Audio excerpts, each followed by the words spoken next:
Dear viewers, आप सभी का पाथफाइंडर्स बाय अनअकैडमी पे स्वागत है and I hope you are doing excellent. Elon Musk, शायद ये कहना सही होगा कि अभी तक कैपिटलिज्म के सबसे बड़े सक्सेस स्टोरी हैं। जिस तरीके से वो फ्रॉम स्क्रैच स्टार्ट किए हैं और आज दुनिया के सबसे क्रिटिकल कॉम्प्लिकेटेड टेक्नोलॉजी में जिस तरीके से इन्होंने सक्सेस प्राप्त किया है, दैट इज रियली इंस्पायरिंग। लेकिन रीसेंट टाइम में इलॉन मस्क का एक और पर्सनालिटी देखने को मिला। उनका पॉलिटिकल एक्यूमेन, उनका पॉलिटिकल विजन, किस तरीके से उन्होंने सही चीज के ऊपर बेट खेला और इनफैक्ट इनके जिंदगी का ये सबसे बड़ा बेट था, सबसे बड़ा गैम्बल था, जिसमें he emerged victorious, he emerged as a king. And that is why आज डोनाल्ड ट्रंप के जो एक सबसे इंपॉर्टेंट पार्टनर हैं, सबसे इंपॉर्टेंट बडी हैं, that is none other than Elon Musk. अब इलॉन मस्क क्योंकि डोनाल्ड ट्रंप 2.0 एडमिनिस्ट्रेशन में एक सिग्निफिकेंट रोल पर प्ले करने वाले हैं, इसीलिए इलॉन मस्क और इंडिया के रिलेशन को ट्रैक करना भी बहुत ज्यादा जरूरी है। ये इसीलिए जरूरी है बिकॉज इलॉन मस्क का मैक्सिमम इन्वेस्टमेंट इस समय चाइना में है। चाहे वो दुनिया की सबसे बड़ी कार मैन्युफैक्चरिंग फैक्ट्री हो, बैटरी मैन्युफैक्चरिंग फैक्ट्री भी इस साल वो प्रोड्यूस करने जा रहे हैं। And a lot of there is there between Xi Jinping and Elon Musk। लेकिन इलॉन मस्क हमेशा से इंडिया में इन्वेस्टमेंट करना चाहते थे। इलॉन मस्क ने तो इनफैक्ट पब्लिकली ये भी कहा है कि he is a big fan of prime minister Modi. लेकिन किसी कारणवश इलॉन मस्क और भारत सरकार के बीच में समझौता नहीं बन पा रहा था। लेकिन जब से ये चुनाव खत्म हुआ है, तब से अगर हम लोग कुछ चीजों को ट्रैक करेंगे तो हम लोग देखेंगे कि कैसे भारत सरकार ने बहुत सारे पॉलिसी में बदलाव किए, रूल्स में बदलाव किए, जिसकी वजह से आज इलॉन मस्क जो हैं वो भारत में इन्वेस्टमेंट करने को तैयार हैं। और इनफैक्ट इसी के बीच में एक बहुत ब्रेकिंग न्यूज आ रहा है इसरो और स्पेसएक्स के कोलैबोरेशन के बारे में, जिसका बहुत लोग इंतजार कर रहे थे। अगर आप इसरो के चेयरमैन का एक पॉडकास्ट सुनिएगा, जब उनसे यह सवाल पूछा गया कि क्या आप इलॉन मस्क के स्पेसएक्स के साथ कोलैबोरेट करेंगे, तो इनफैक्ट इसरो के चेयरमैन ने खुद कहा है कि yes, why not. SpaceX is the biggest technological revolution which has happened in 21st century। तो इसलिए इसरो का स्पेसएक्स के साथ कोलैबोरेशन करना ये बहुत सालों से इंतजार था। और फाइनली पहली बार हिस्ट्री में जब से स्पेसएक्स का शुरुआत हुआ है, तभी से लेके अभी तक पहली बार स्पेसएक्स जो है वो इंडिया के स्पेस रिसर्च ऑर्गेनाइजेशन इसरो के साथ एक कमर्शियल पार्टनरशिप में एंटर कर रही है, जहां पे इसरो के बिहाफ में स्पेसएक्स इंडिया का GSAT-20 सैटेलाइट स्पेस में लॉन्च करने जा रही है, which marks the beginning of ISRO SpaceX collaboration. So that is something which is very, very much awaited and finally अगले week this is going to happen. तो इन्हीं सारे चीजों को हम लोग बात करेंगे। इसके बियॉन्ड भी कैसे इलॉन मस्क इंडिया में बाकी जगह इन्वेस्टमेंट करने का प्लान कर रहे हैं, और खासकर ये चीज देखेंगे कैसे जब से ट्रंप चुनाव जीत के आए हैं तब से भारत सरकार में इलॉन मस्क के प्रति एक पॉलिसी बदलाव देखने को मिला है। इन सारे चीजों को आज के इस पर्टिकुलर सेशन में हम लोग बात करेंगे।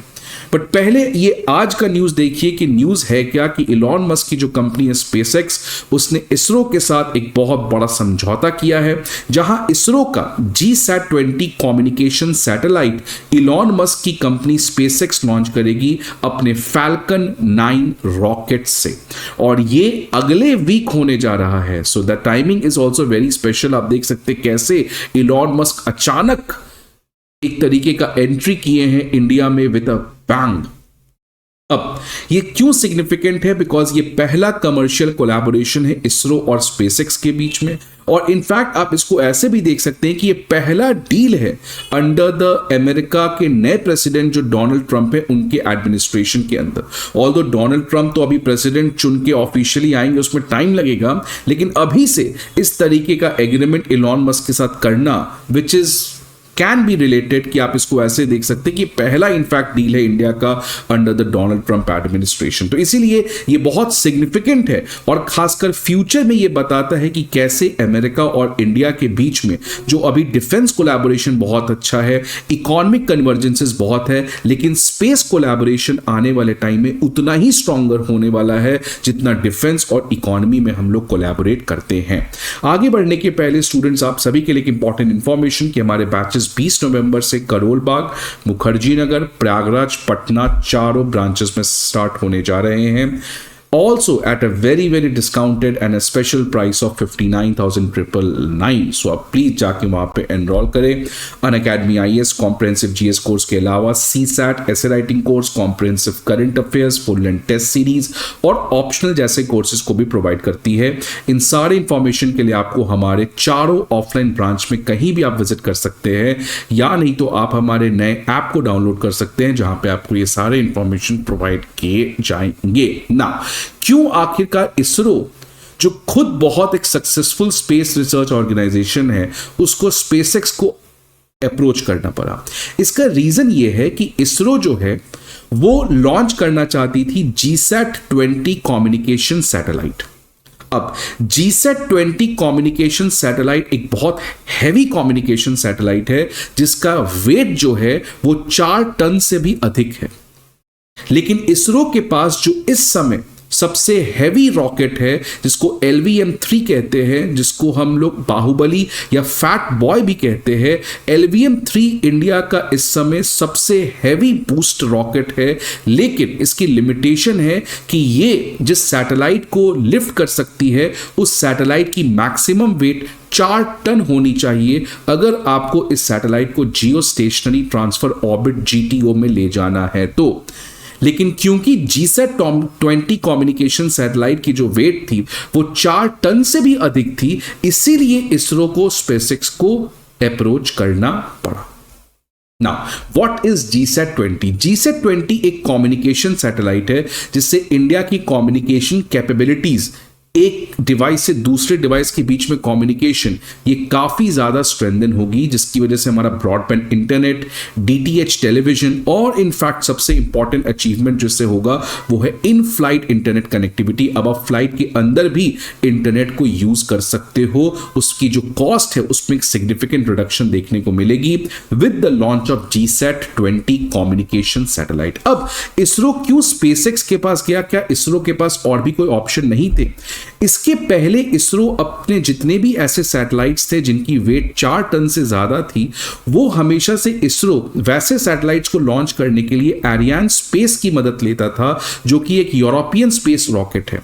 लेकिन क्योंकि इस साल और अगले साल जितने भी स्लॉट्स हैं, कमर्शियल स्लॉट्स हैं यूरोपियन स्पेस रॉकेट के, वो सारे बुक थे, तो इसलिए यूरोपियन स्पेस एजेंसी के यूज करके हम इन सैटेलाइट को लिफ्ट नहीं कर सकते थे। रशिया जो हमेशा से हमारा ट्रेडिशनल पार्टनर है और वहां पे हमेशा ये मदद किया हमें हैवी सैटेलाइट्स को लिफ्ट अप करने के लिए, लेकिन इस समय रशिया की खुद जो पूरी स्पेस ऑर्गेनाइजेशन है वो रशिया यूक्रेन कॉन्फ्लिक्ट में इंगेज्ड है और चाइना के पास इस तरीके की कैपेबिलिटी है, लेकिन चाइना के साथ हमने कभी भी कमर्शियल सर्विसेज यूज करने का मूड या सोच भी नहीं रखे हैं, इसीलिए चाइना का तो ऑप्शन आता ही नहीं है, जिसकी वजह से स्पेसएक्स एक ऐसा इकलौता रिलायबल ऑप्शन था इसरो के पास, बिकॉज GSAT-20 कम्युनिकेशन सैटेलाइट को लॉन्च करना था। इसकी वजह से स्पेसएक्स इसरो के रडार में आया। अब ये बताता है कि इंडिया का जो स्पेस सेक्टर है, बिकॉज आप देखोगे प्राइम मिनिस्टर मोदी ने किस तरीके से स्पेस सेक्टर में लिबरलाइजेशन लाया है, प्राइवेटाइजेशन लाया है, बिकॉज इसरो का काम मेनली रिसर्च करना है। बाकी जितने भी काम है सच एज सैटेलाइट्स को स्पेस पे ले जाना और भी ऐसे जितने भी काम है, यहां पे भारत सरकार चाहती है कि क्यों ना इन कामों के लिए हम प्राइवेट सेक्टर को यूज करें और इसरो को हम फ्री कर सके, सो दैट इसरो अपने core technical research activity activities पे फोकस करेगी। इसलिए अगर इस साल के इकोनॉमिक सर्वे की बात करें तो इकोनॉमिक सर्वे ने कहा कि इंडिया स्पेस सेक्टर में आने वाले टाइम में प्राइवेट पार्टिसिपेशन काफी ज्यादा बढ़ेगा। और इनफैक्ट इस साल इंडिया की प्राइवेट स्पेस सेक्टर ने एक और बहुत बड़ा रिसर्च सेटअप किया, बिकॉज इस साल अग्निकूल का शायद आपने नाम सुना होगा, एक चेन्नई की स्पेस बेस्ड कंपनी है जिसने अपना पहला इंडिजिनस रॉकेट लॉन्च किया, और वो रॉकेट जो था वो 3D प्रिंटेड था, जिसकी वजह से इंडिया ऐसा पहला कंट्री बनता है। तो रीसेंट टाइम्स में इंडियन प्राइवेट स्टार्टअप्स भी बहुत ज्यादा एग्रेसिवली अपने स्पेस रिसर्च एक्टिविटीज को कंडक्ट कर रहे हैं। तो एक ये सिग्निफिकेंट देखने को मिला with respect to Elon Musk, कैसे अब इंडिया में एक सिग्निफिकेंट कोलैबोरेशन करते हुए नजर आ रहे हैं। लेकिन इसके बाद अगर आप ये 16 अक्टूबर का न्यूज देखोगे तो इसमें भी जो भारत के मिनिस्टर हैं ज्योतिरादित्य सिंधिया, उन्होंने कहा कि सैटेलाइट इंटरनेट स्पेक्ट्रम का जो एलोकेशन होगा वो एडमिनिस्ट्रेटिव मेथड से होगा। आप सभी को शायद पता होगा पिछले एक साल से एक विवाद, एक डिबेट चल रहा है between Elon Musk and Mukesh Ambani. Elon Musk ने कहा कि जो सैटेलाइट कम्युनिकेशन का जो स्पेक्ट्रम है उसको एडमिनिस्ट्रेटिव तरीके से एलोकेट करना चाहिए, लेकिन on the other hand Mukesh Ambani कह रहे थे कि नहीं, सैटेलाइट इंटरनेट का जो स्पेक्ट्रम है वो नीलामी के थ्रू, ऑक्शन प्रोसेस के थ्रू उसको एलोकेट करना चाहिए। तो इसके बीच में एक तरीके का डिबेट चल रहा था, क्योंकि अगर एडमिनिस्ट्रेटिव एलोकेशन करेंगे तो हमारा इंटरनेट आने वाले टाइम में काफी ज्यादा सस्ता होगा।